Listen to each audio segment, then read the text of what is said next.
Ouais. Bon, sinon les gars, on est arrivé donc chez Madforge Motor. Je vais vous présenter où il habite et du moins on va découvrir tous ses projets. Je vous invite à me suivre. Ça va? Salut.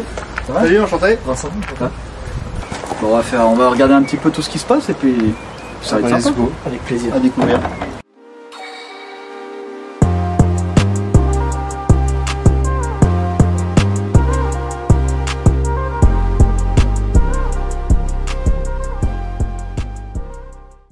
Bonjour à tous pour cette première journée interview. Donc on est en compagnie de Vincent Charex qui est le président et le fondateur surtout de Madforge Motor. Vous pourrez retrouver sur YouTube, surtout sur sa chaîne.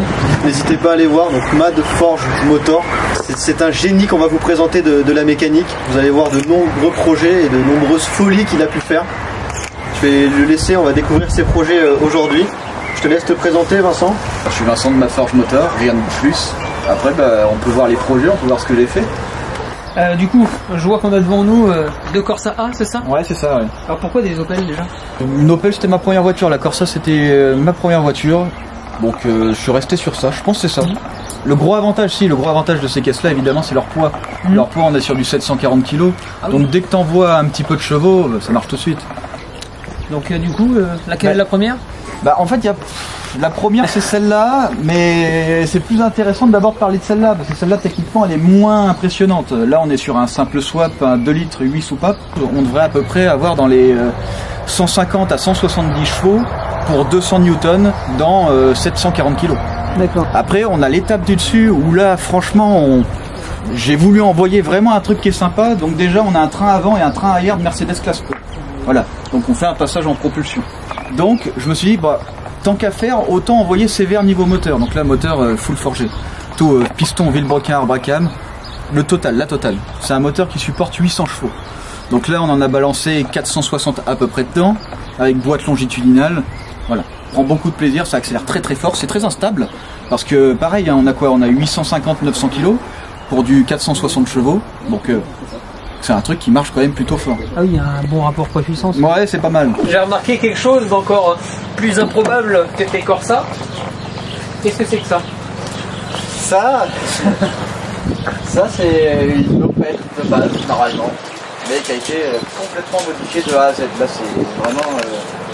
D'ailleurs, je sais même pas s'il y en a d'autres en France qui ont été autant modifiées que ça. Je pense que oui, mais elles sont assez cachées.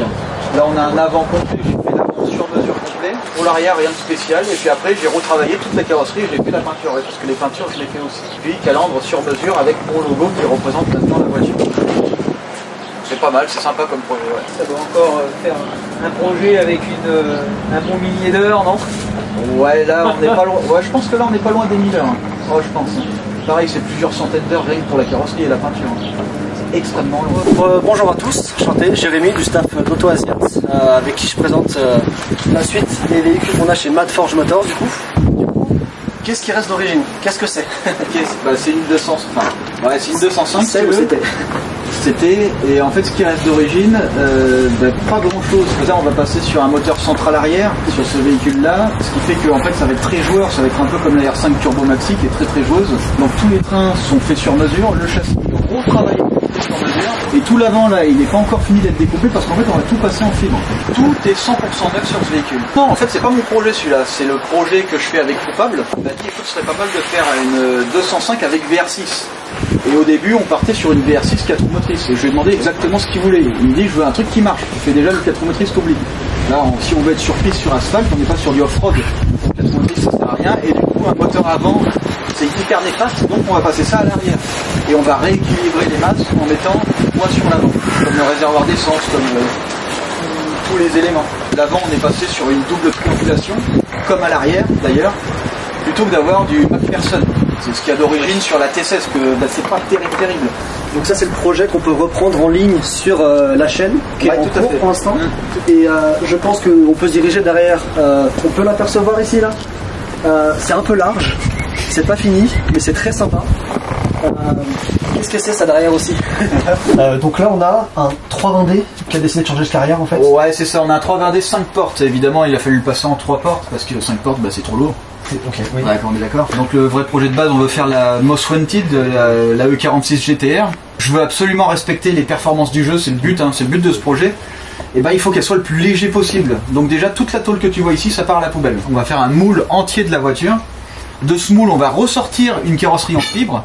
En fait, ça dégage. Et derrière, j'ai le châssis sur mesure qu'on continuera un peu comme la 205. Okay. Donc on va économiser un max de poids. Parce que le but, c'est pour accélérer fort, c'est soit t'es léger, soit t'es puissant. Bah là, on va essayer d'être léger et puissant. La fiche technique objective. Ouais, c'est ça. L'issue, ce qui serait pas mal, ce serait d'avoir à peu près 1200 chevaux pour 1 tonne. De respecter les 1 tonne, ce serait bien. C'est 1 pour 1. C'est en dessous de 1 pour 1 qu'il nous faut. Pour respecter les performances du jeu. Donc après c'est vraiment le but, hein. Okay. La performance en soi on s'en fout complet. Ce que je veux c'est vraiment essayer d'avoir les performances de la voiture, tout simplement. 1200 chevaux, moins d'une tonne. Et comment tu fais pour arriver à ça en termes de motorisation et de technique derrière? Alors motorisation, je suis parti sur le 1UZ parce que c'était pas cher. Voilà, c'est un budget énorme. Sinon il fallait prendre un S65 B40. C'était celui de la GTR d'origine, mais alors là, voilà, il faut être un petit peu riche. Et les pièces derrière sont... Les pièces derrière aussi. Donc là, en gros, pour le prix du moteur de la vraie GTR, j'ai le V8 1UZ, mais full modifié quoi. Okay. Pour ce prix-là. Avec tout ce qu'il faut, voilà, avec tous les internes qu'il faut pour que ça y aille. Et du coup, tout, pour l'instant, ça va être moulé, mais pour l'instant, c'est tout toi qui a fait. Tout est fait main. Ouais. Tout taillé, tout sculpté. Tout a été fait à la main. Tout a été fait. En fait, si tu veux, j'ai rajouté de la matière en mousse à l'intérieur. Après, j'ai mis du mastic et après, j'ai travaillé le mastic. Évidemment, ça se travaille au laser pour avoir des bons niveaux, etc. C'est très long, très chiant. Ouais. Mais cette voiture, elle vaudra le coup. Je pense qu'elle vaudra le coup. Tu saurais estimer en temps, le temps que tu as passé, enfin en heure, le temps que tu as passé juste pour le kit? Juste le kit, là, on est à 100 heures, à peu près. Le but, c'est d'essayer de ressembler le plus possible à la voiture, mais tout en gardant un aspect physique utilisable. Parce que la voiture d'origine, enfin la GTR d'origine, si tu veux, elle a un empattement, l'empattement bouge pas, mais elle a une voie assez courte. Et je voulais optimiser au maximum ce véhicule pour qu'il soit aussi performant sur circuit. Que tout passe au sol et pour s'en servir. C'est ça, exactement. Donc en fait, j'ai fait un peu plus large que la version du jeu, quoi. Ça a été quoi pour toi le point le plus difficile sur ce projet-là pour l'instant, qui est encore en cours? Le budget. Le budget? Ouais. Forcément, le budget, si tu veux, c'est tout, quoi. Le temps, je commence à en avoir. Donc ça c'est pas trop... d'abord faut que je finisse la 205, mais bon ça c'est une question de semaine, donc ça devrait aller. Et ouais évidemment le budget c'est un 20 000 qu'il faut pour faire cette bagnole. Et en plus je fais tout seul, donc si tu le fais faire là c'est plus de 100 000, plus de 200 000. C'est un budget énorme. Puis il y a encore des trucs à travailler comme le capot, comme machin. Alors je pourrais très bien racheter directement un capot en carbone GTR, ça coûte 1000 balles. Mais d'un autre côté, j'aime bien bosser, donc je pense que si j'ai un truc à faire, je le ferai quoi. Ce sera pas aussi parfait qu'une vraie, mais voilà, je l'aurais fait. Autant jouer sur le temps. On passe au châssis à côté? Ouais, vas-y. Chaud. Donc ça c'est la bébête qui ira dans le châssis de la BM à côté. Voilà, c'est ça. Okay. Donc le 1UZ, comme tu as pu le voir, là il est en centrale arrière, sauf qu'on a une boîte prévue pour l'avant. Donc là tu vas me dire la voiture elle roule en arrière. Et en fait, pour inverser le truc, non, il faut que tu prennes tes ponts et que tu les mettes à l'envers. Tout simplement. Du coup, tu inverses la couronne, le sens de la couronne. Et évidemment, je la passe en 4 roues motrices pour avoir là, 4 roues motrices, parce que on doit faire passer au sol et c'est le but principal de cette voiture. Même si on rajoute beaucoup de masse. Et on est sur des ponts de Mercedes LM.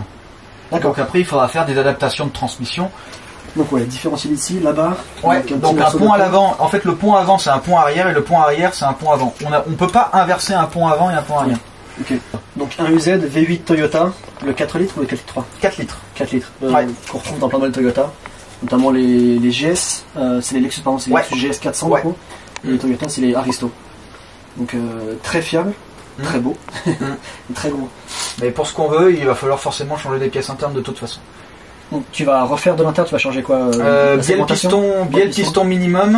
Alors il faut regarder arbre à cam vu qu'on passe en turbo. En fait, ça va être surtout pour les rendements. En fait, ça va faire varier tes courbes de puissance. Et renfort bas moteur, il faut que je regarde si j'ai besoin de passer en vis renforcée basse et aussi forcément joint de culasse renforcée plus vis de culasse renforcée obligatoire. Alors soit je le passe en twin turbo, donc un turbo par côté. Soit je le passe en biturbo, donc un moyen turbo et un gros turbo. Soit je le passe en single turbo, simple turbo, et puis voilà. Ce qu'il y a, c'est que ça va faire varier évidemment les courbes de puissance. Du coup. Mais j'aimerais bien qu'avec celle-là, on puisse rouler sur circuit, mais la limiter en puissance. Donc, mais d'avoir une bonne courbe. Peut-être une plus grande plage d'exploitation. Exactement. Et du coup, le meilleur choix à faire, c'est le biturbo. Voilà. T'as un petit turbo qui marche à moyen régime et le gros turbo qui marche à haut régime. Ce qui fait qu'on aurait à peu près du 6 600-700 chevaux pour rouler sur piste, pour se faire plaisir, et le reste de la puissance serait uniquement pour du 0-400 mètres ou pour accélérer pour le plaisir. Du coup, je me demande comment tu vas faire passer ça dans l'habitacle, parce que va falloir couper le toit à un moment donné si tu veux faire rentrer ça. Non, ta coque, tu la passes par-dessus.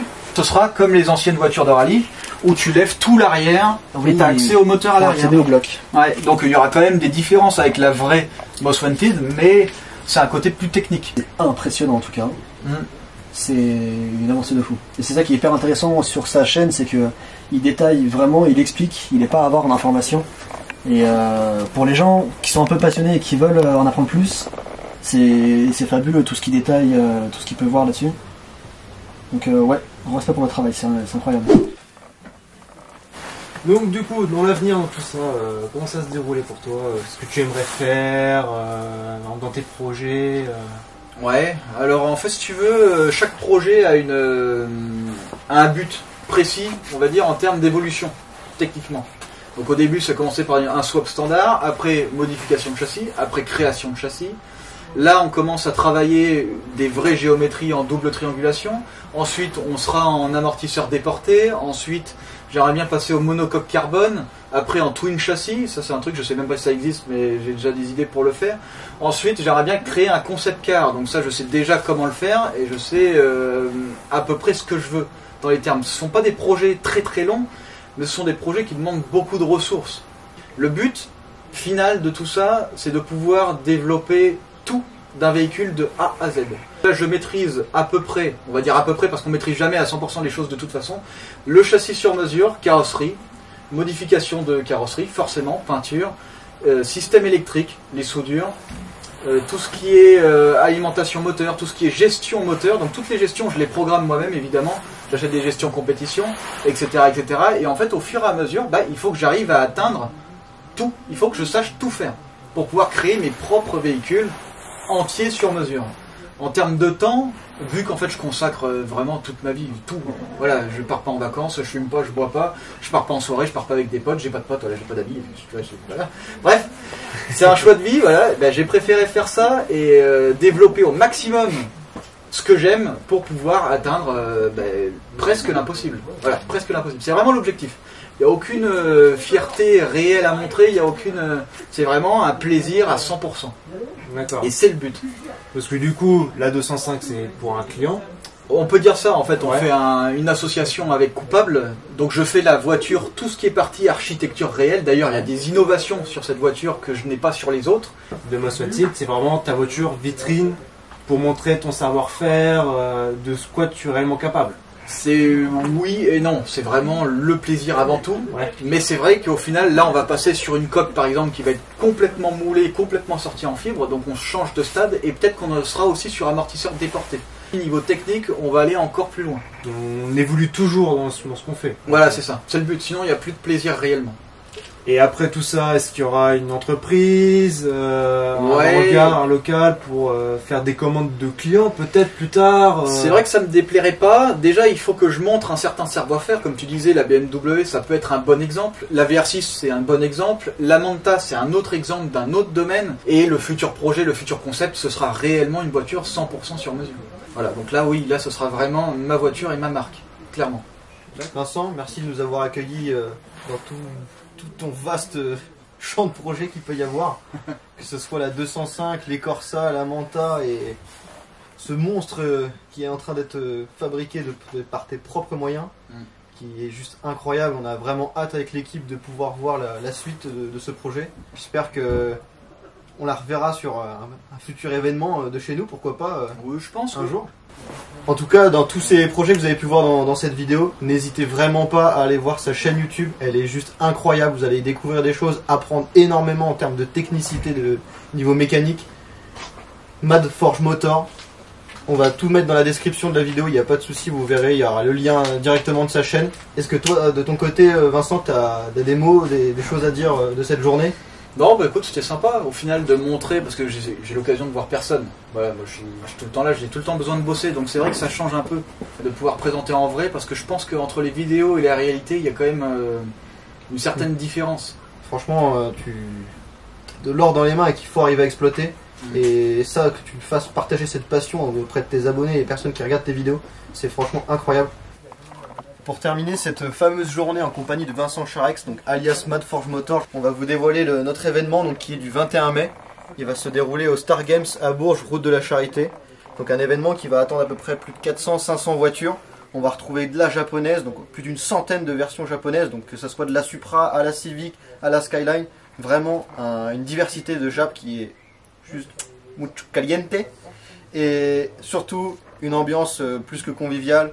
Toute l'équipe sera présente, donc plus de 20 personnes de l'équipe sera présente pour vous accueillir. N'hésitez pas, le 21 mai de 11h à 17h au Star Games à Bourges.